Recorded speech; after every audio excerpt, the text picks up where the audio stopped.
One. Real number की class start हो गई है और सब लोग ज्वाइन कर लिए हैं। कितने लोग ज्वाइन किए हैं आप? बस अभी 4 लोग ज्वाइन किए हैं, है ना? ठीक है। उसमें चूँकि प्रीवियस क्लास में हम लोग जो पढ़े थे उसमें 3-4 चीज़ें पढ़ चुके थे ना हम लोग। एक यूक्लिड डिवीज़न लेमा पढ़ा गया था, फिर उसके बाद से पढ़ा गया यूक्लिड डिवीज़न एल्गोरिथम। हाँ, फिर उसके बाद से फंडामेंटल थ्योरम ऑफ अरिथमेटिक पढ़ा गया है। अब जो है फिर उसमें कुछ प्रूफ्स वगैरह हम लोग देखे थे ना, √3 का, √2 का, ये सब जो प्रूफ है वो हम लोगों ने देखा था कि कैसे प्रूफ करेंगे कि वो इरेशनल नंबर है। और फिर उसके बाद अब जो हम देखेंगे तो विदाउट एक्चुअल डिवीज़न हम फाइंड आउट करने की कोशिश करेंगे कि वो इरेशनल नंबर है या फिर रेशनल नंबर है या फिर डेसिमल है तो कैसा डेसिमल है। ठीक है, नॉन टर्मिनेटिंग डेसिमल है या टर्मिनेटिंग डेसिमल है। तो उसके लिए हमको एक थोड़ा सा फंडामेंटल आपको जानना पड़ेगा कि इसमें कैसे हम देखेंगे। तो पहले वो देख लेते हैं, फिर इस क्वेश्चन को करते हैं। ठीक है, तो देखिए सपोज कर लीजिए कि कोई आपके पास एक ऐसा नंबर है, जैसे हमको ये जानना है, हमको जानना है क्या है कि हम विदाउट लॉन्ग डिवीज़न मेथड हम इस्तेमाल नहीं करेंगे, हम यूज़ नहीं करेंगे, एक्चुअल जिससे डिवाइड नहीं करेंगे। जैसे सपोज कर लीजिए कि आपके पास है 1/8, तो 1/8 को हमको दिखाना है तो हम ऐसे नहीं दिखाएंगे, इस तरीके से डिवाइड करके, हाँ डिवाइड करके हम डेसिमल नहीं निकालेंगे।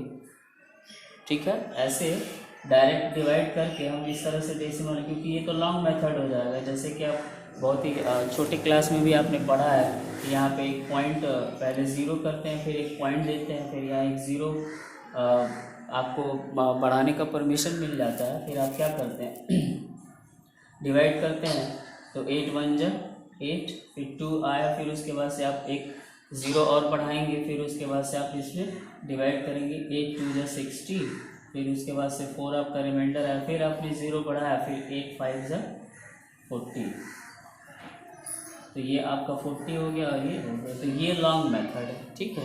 बट हमको इसको नहीं जानना है, हमको इसको कैसे करना है, इसको हमको मेंटेन करना है कैसे, देखिए ज़रा। तो इसको मेंटेन करने के लिए हम क्या करते हैं, जब हमारे पास होता है कि विदाउट लॉन्ग डिवीज़न,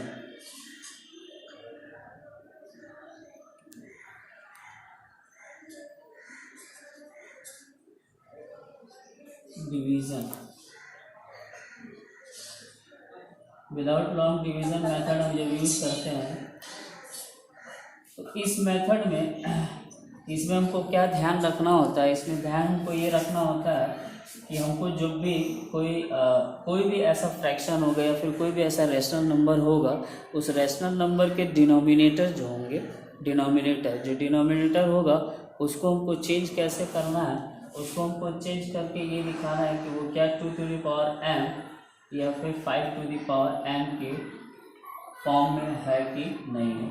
अगर इस फॉर्म में है तब तो हम कहेंगे कि वो टर्मिनेटिंग डेसिमल है। समझ में आ रही है बात, कि जो इसका यानी जिसका डिनोमिनेटर, कोई भी रेशनल नंबर अगर उसका डिनोमिनेटर 2m इंटू 5m के फॉर्म में है तो हम वो कहेंगे कि वो उस तरह का जो रेशनल नंबर है वो क्या है, टर्मिनेटिंग डेसिमल है। आ रही है बात समझ में?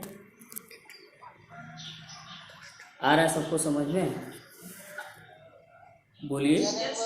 हाँ, मैंने ये कहा कि विदाउट लॉन्ग डिवीज़न मेथड से अगर हम फाइंड आउट करना चाहें कि वो टर्मिनेटिंग डेसिमल है कि नहीं है, या फिर रेशनल नंबर जो है वो नॉन टर्मिनेटिंग या टर्मिनेटिंग डेसिमल है कि नहीं, उसके लिए फाइंड आउट करने का प्रोसेस ये है कि उसके डिनोमिनेटर को हम चेक करेंगे और चेक करके हम ये देखेंगे कि क्या वो इसके फॉर्म में है कि नहीं है।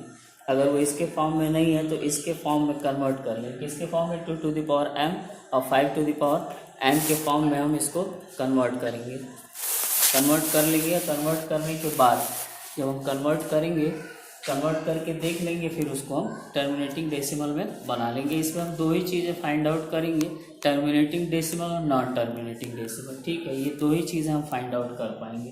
तो जो इस फॉर्म में दिखेगा उसको क्या देंगे। अभी एक एग्जांपल ले रहा है, ये समझ में आ जाएगा आपको। जैसे 1/8 वाला एग्जांपल लिया जाए तो 1/8 को देखिए, हमने क्या देखा, न्यूमरेटर से हमारा कोई मतलब नहीं है, वो कैसे भी हो, उसको हमको कुछ भी नहीं छूना है, उसको बिल्कुल टच भी नहीं करना है, सिर्फ हमको क्या देखना है, डिनोमिनेटर देखना है। अब ये 8 है तो इसको हम क्या लिख सकते हैं, 2⁻³ लिख सकते हैं।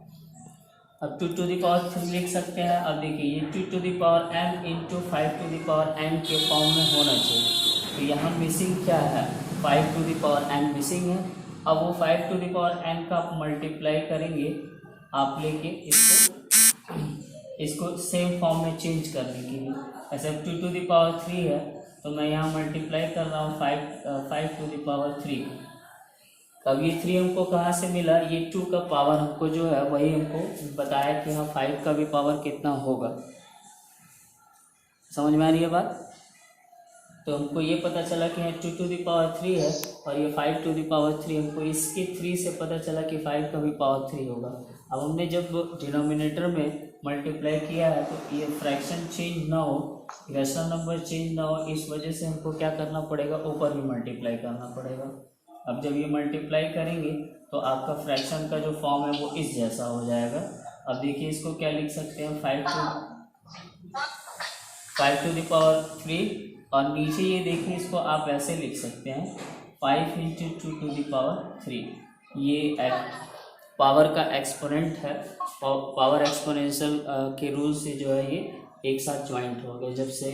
जब पावर सेम होते हैं तो बेस को क्या कर दिया जाता है, एक साथ लिख देते हैं। उनको मल्टीप्लाई का अगर साइन है तो उनको एक साथ मल्टीप्लाई करके लिखा जा सकता है। ठीक है, ये वही है, ये वाला है, आपको समझ रहे होंगे ऐसे। a⁴n into b⁴n is equal to ab⁴n, ये वाला फॉर्मूला लगाया गया है इसमें, ये वाली चीज़ यहाँ पे। अब देखिए ये 5⁵ है और इसको आप क्या लिख सकते हैं, 10⁵। अब ऊपर 5⁵ मीन्स क्या हो गया, 5 × 5 × 5 मीन्स दैट 125।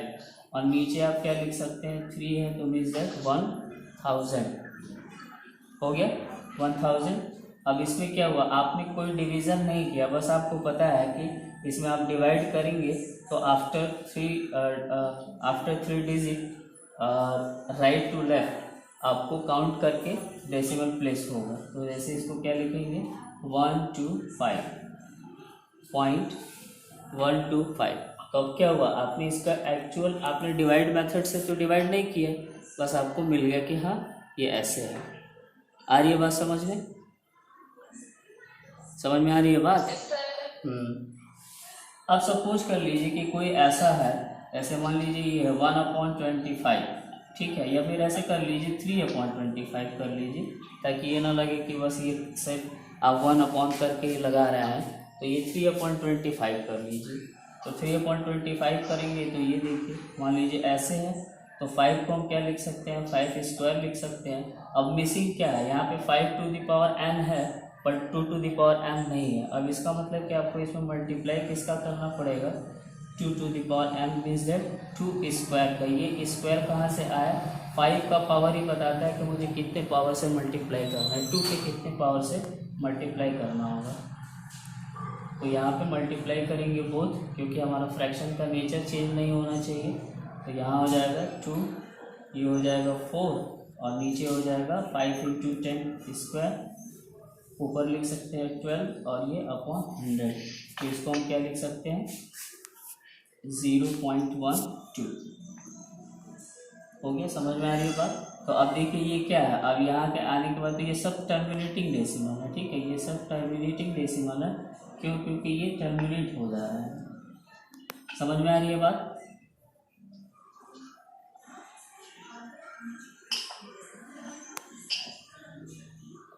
क्लियर हो रही है बात, स्क्रीन दिख रहा है आपको, हाँ ठीक है।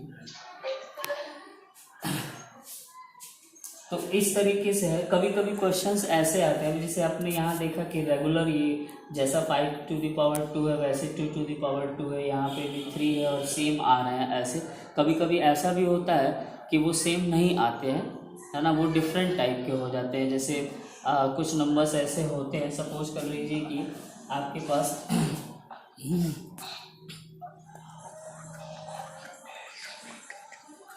अब जो क्वेश्चन था आपके पास, जो आपने क्वेश्चन बोला था, अब उसमें अगर एक तरह के, जैसे कभी मान लीजिए इस तरह का फ्रैक्शन आ गया